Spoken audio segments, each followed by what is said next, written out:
The topic of climate change seems to come up in every presidential debate in every local community, including right here in Indiana. Now one local mayor is sharing his plans to fight climate change in hopes that the state of Indiana will follow his community's lead.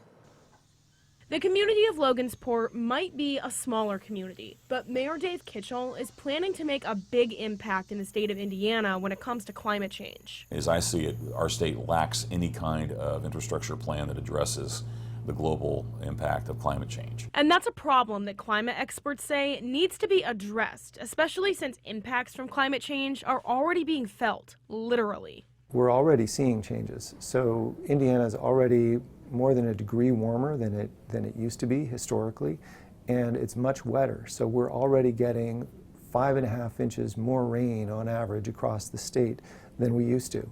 Those rainfall increases are what communities like Logansport and surrounding areas should be worried about the most. If the Mississippi Reservoir, which is now over 50 years old, if there's a breach in that, downtown Logansport would be underwater in about half an hour.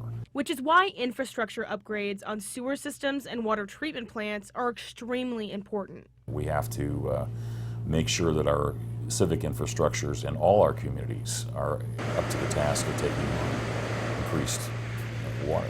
But that's not all that communities should be concerned with. Experts say renewable energy should be embraced, or cooling costs will hurt the future of commercial businesses. For commercial spaces in particular, the cooling costs are expected to go up more than the heating costs will come down.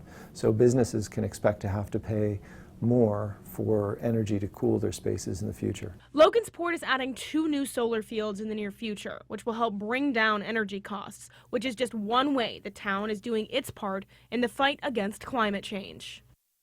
Mayor Kitchell says he plans on working with other politicians on the state level to help them put together a plan that will prepare the Hoosier State for any impacts it may feel from climate change.